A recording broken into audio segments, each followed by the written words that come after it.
시니라. 아멘. 네, 우리는 인생을 살면서 삶을 위협하는 심각한 위기들을 만나곤 합니다. 이 심각한 위기들은 사람마다 경험하는 정도도 다르고 또 경험하는 횟수도 다릅니다. 나이에 따라서 경험하는 위기의 종류가 달라지고 또 삶의 환경에 따라서 위기가 찾아오는 그 시기가 달라지기도 합니다. 우리가 경험하는 위기들은 모두 각각 제각각이지만 아무런 경고 없이 우리를 찾아온다는 점에서, 그리고 우리 삶의 모든 것을 송두리째 흔들어 버릴 수 있다는 점에서 공통점이 있다고 할 수 있습니다. 이 삶의 위기라는 것은 평온함 속에서 갑작스레 우리들을 찾아옵니다. 자녀의 문제로 우리들을 찾아오기도 하고 또 경제적인 어려움으로 우리를 찾아오기도 합니다. 건강의 문제로 삶이 흔들리고 또 갑작스러운 죽음으로 큰 어려움을 경험하는 일들이 우리 삶 가운데 빈번합니다. 오랜 시간 준비해온 계획들이 수포로 돌아가는 위기 앞에서 평온함을 유지하는 일은 불가능에 가까운 일입니다. 커다란 위기 앞에 우리는 불안해하고 두려워합니다. 게다가 그 삶의 위기들은 종종 더 큰 실패와 좌절로 이어지기도 합니다. 이 삶의 심각한 위기, 그리고 우리를 낙담시키는 인생의 고난은 우리 삶에서 멀리 떨어져 있는 이야기가 아닙니다. 우리의 삶에 이미 일어난 일들이고 또 지금도 우리 가운데 우리가 경험하고 있는 일들입니다. 우리는 우리를 찾아오는 이 삶의 위기들을 어떻게 극복하고 있습니까?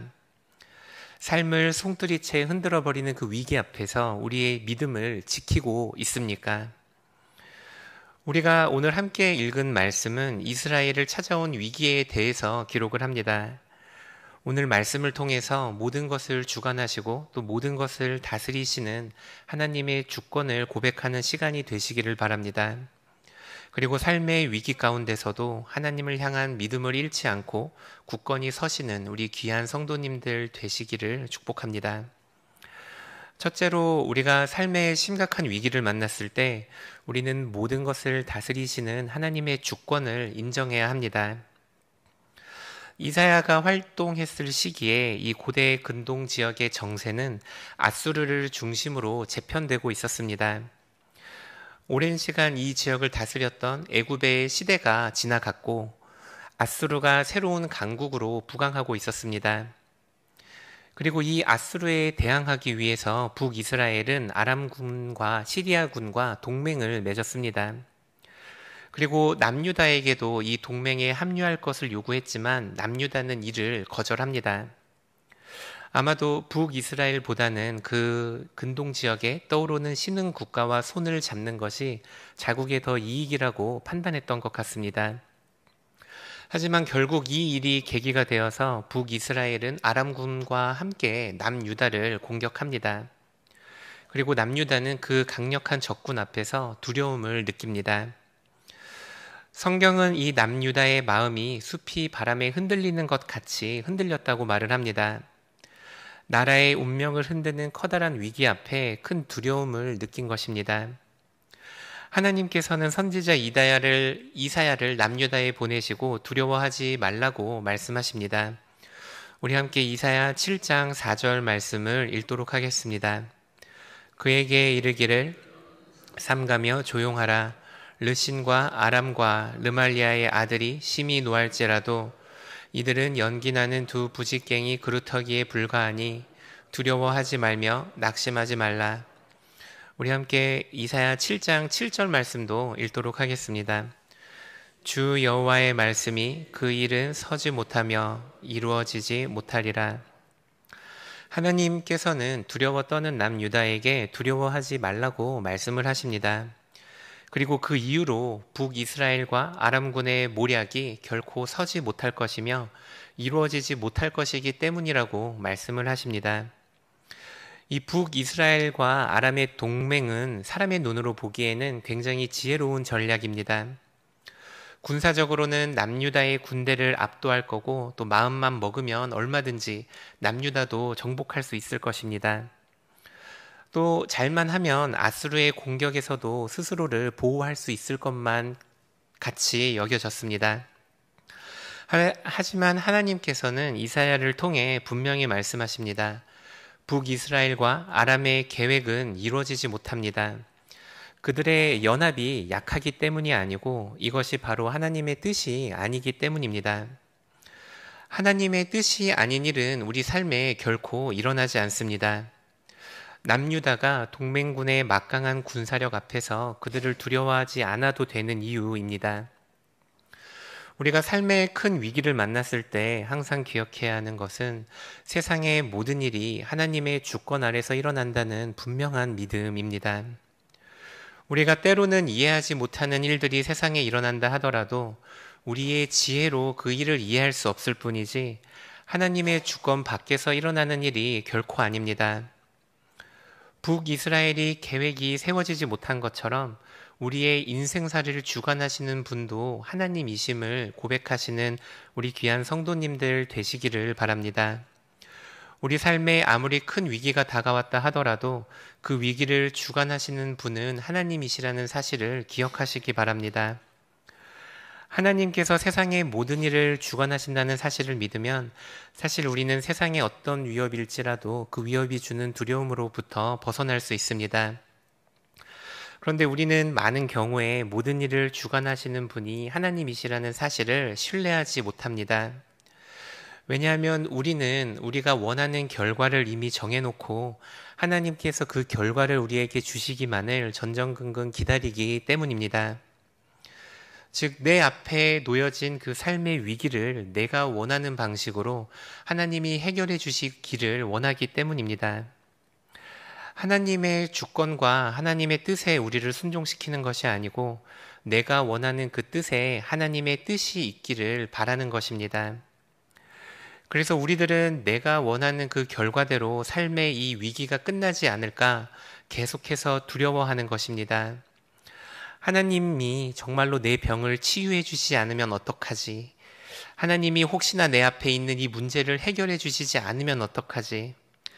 그동안의 내 노력이 물거품으로 돌아가면 이 경제적인 손실이 회복되지 않으면 어떡하지? 우리가 하나님의 주권을 인정한다는 것은 내가 원하는 결과를 기다린다는 의미가 아닙니다. 내가 지금 당장은 기뻐하는 결과가 아니라 할지라도 협력하여 선을 이루시는 하나님을 기다리고 그 하나님을 신뢰하는 것입니다. 우리가 모든 것을 다스리시는 하나님의 주권을 인정할 때 우리는 우리 앞에 있는 삶의 위기와 위협으로부터 우리를 보호할 수 있습니다. 나를 사랑하시고 나를 지키시는 하나님께서 나를 향해 최선의 결과를 항상 준비해 놓으신다는 사실을 믿으시기를 바랍니다. 우리 앞에 놓여있는 그 삶의 위협이 어떤 위협이든지 간에 우리를 하나님의 손으로부터 빼앗을 자는 아무도 없습니다. 세상의 모든 일이 하나님의 주권 아래 있기 때문입니다. 우리 삶의 위협과 삶의 고난과 어려움들도 하나님의 손 안에 여전히 있음을 고백하면서 살아가시는 우리 귀한 성도님들 되시기를 축복합니다. 둘째로 우리가 삶의 심각한 위협을 만났을 때 우리는 변함이 없는 하나님의 말씀을 붙들어야 합니다. 하나님은 동맹군 앞에서 두려워 떨고 있는 아하스 왕에게 선지자 이사야를 보냈습니다. 우리 함께 7장 3절 말씀을 읽도록 하겠습니다. 그때 여호와께서 이사야에게 이르시되 너와 내 아들 스알 야숲은 윗못 수도 끝 세탁자의 밭 큰 길에 나가서 아하스를 만나. 그런데 하나님께서는 이사야만을 아하스 왕에게 보내시지 않았습니다. 하나님은 이사야와 그의 아들 스알 야숲을 함께 보냈습니다. 유대 사회에서 사람의 이름은 아주 중요합니다. 사람의 이름이 그 사람의 정체성을 나타내기 때문입니다. 게다가 선지자의 아들, 딸들이라면 그 이름의 의미는 더욱 그러했습니다. 하나님께서는 꽤 자주 선지자의 아들, 딸들의 이름을 통해 당신의 뜻을 이스라엘에 알리셨기 때문입니다. 이 스알 야숲의 뜻은 남는 자가 돌아오리라 라는 의미입니다. 이사야의 중요한 주제가 하나님의 심판이라는 사실을 기억하면 이 스알 야숲의 뜻이 얼마나 중요한지를 우리가 알 수 있습니다. 남는 자가 돌아온다. 하나님의 심판 후에도 이스라엘을 향한 하나님의 뜻은 결코 바뀌지 않고 하나님의 심판 후에도 이스라엘을 향한 자비와 은혜는 결코 끊이지 않을 거라는 의미입니다. 이스라엘에 하나님의 심판이 임하고 북이스라엘과 아람 군대는 남유다로 쳐들어갔지만 하나님은 아브라함과 이삭, 야곱에게 주셨던 그 약속을 여전히 기억하신다는 의미입니다. 남는 자가 돌아오리라는 의미는 하나님께서 이스라엘에게 주셨던 그 약속을 끝까지 지키시겠다는 뜻입니다. 하나님은 이 이사야의 아들의 이름을 통해서 아하스 왕이 두려워하지 않기를 원했습니다. 이스라엘을 여전히 보호하고 여전히 지키고 계신 하나님이 큰 위협을 앞에 두고 있는 이스라엘을 여전히 보호하고 계심을 알기를 원하셨습니다. 우리 삶의 위협 가운데서도 우리가 경험하는 이 삶의 어려움 가운데서도 우리가 의지해야 하는 것은 변함없는 하나님의 약속임을 기억하시기를 바랍니다. 삶의 크고 작은 위협들은 우리를 주눅들게 하고 또 우리를 넘어지게 하고 때로는 좌절시키기도 합니다. 하지만 하나님께서는 이미 하나님의 말씀을 통해 우리에게 당신의 약속을 주셨습니다.